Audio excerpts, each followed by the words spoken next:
Hello दोस्तों, मैं हूं रजत।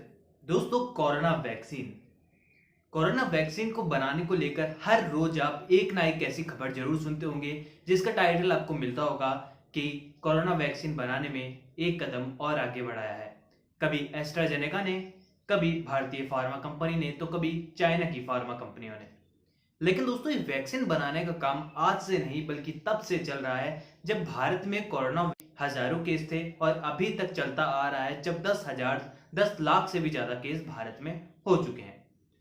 और वहीं पर साथ ही दोस्तों, आपने जब भी इस कोरोना वैक्सीन के बारे में बात को सुना होगा तो या तो किसी सोशल मीडिया साइट पर सुना होगा, या फिर किसी यूट्यूब चैनल पे सुना होगा, या फिर न्यूज चैनल में, टीवी न्यूज चैनल में आने वाले फास्ट 100 बुलेटिन में सुना होगा।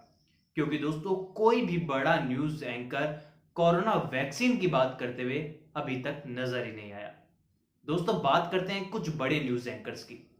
दोस्तों, चाहे आप जिसमें किसी को भी शामिल कर सकते हैं, चाहे वह सुधीर चौधरी क्यों ना हो, चाहे वह रजत शर्मा क्यों ना हो, रवीश कुमार क्यों ना हो, अंजना ओम कश्यप क्यों ना हो।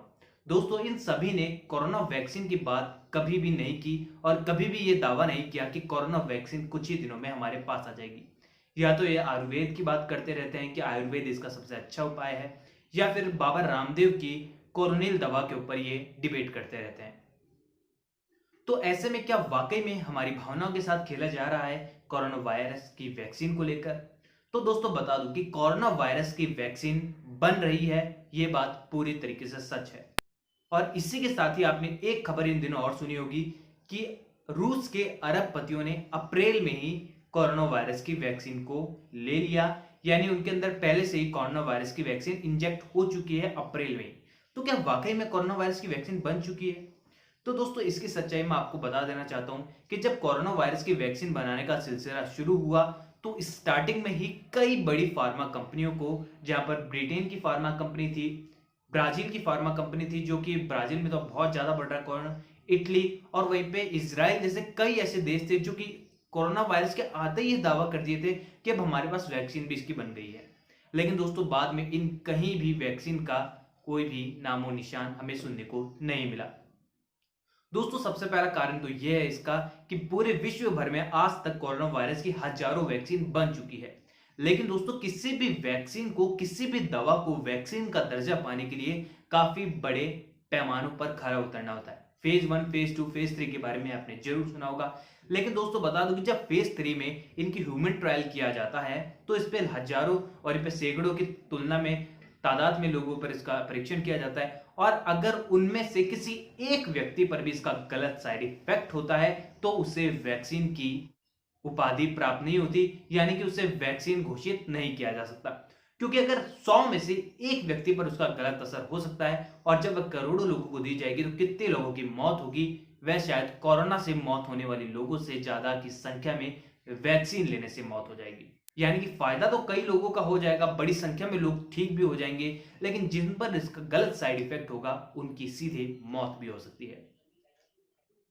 दोस्तों, यही कारण है कि विश्व में बनने वाली अधिकतर कोरोना वैक्सीन 95% सही होने के कारण भी वैक्सीन का दर्जा नहीं पा पाती और उन्हें रिजेक्ट कर दिया जाता है और वह जनता तक नहीं पहुंच पाती है। और अब दोस्तों, इन दिनों आप ये बात जरूर सुन रहे होंगे कि जो चाइना में 19 या फिर 9 वैक्सीन जो बन रही है उनमें से लगातार कई सफल होने की संभावना है।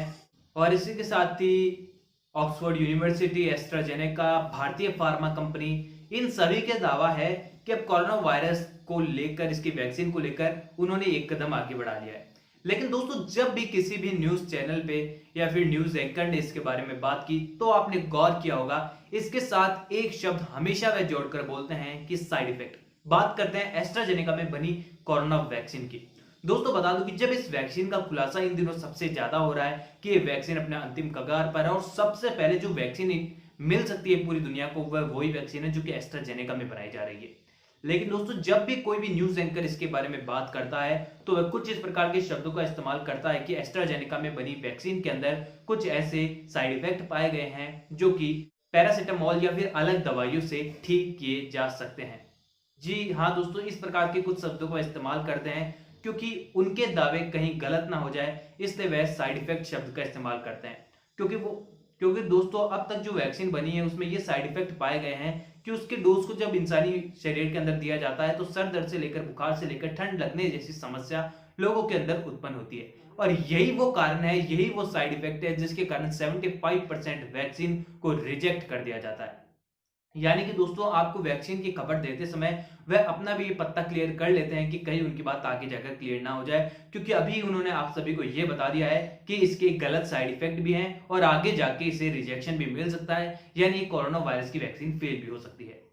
तो ऐसे में क्या दोस्तों अब कोरोना वैक्सीन नहीं बन पा रही है या फिर बन रही है तो ये कब तक आएगी? दोस्तों इस सवाल का जवाब आपको कोई भी इस वक्त नहीं दे सकता है। कई लोग इसके बारे में दावे जरूर लगा रहे हैं कि आज नहीं तो अगले कुछ ही महीनों में कोरोना वैक्सीन आ जाएगी। यहां तक कि भारतीय फार्मा कंपनी जो है उसका दावा है कि जनवरी 1 या फिर इस साल के अंत तक हमें कोरोना की वैक्सीन बन जाएगी। तो ऐसे में दोस्तों ये जो दावा है ये कहीं ना कहीं ठीक लगता है, क्योंकि इस कंपनी ने, जो भारतीय फार्मा कंपनी, इन्होंने कहीं पे भी ऐसा दावा नहीं किया है कि हम अगले महीने ही आपको दवाई दे देंगे। पहले 15 अगस्त की बात थी, लेकिन अब इसे हटा दिया गया है और साल के अंत तक वैक्सीन का नाम लिया जा रहा है।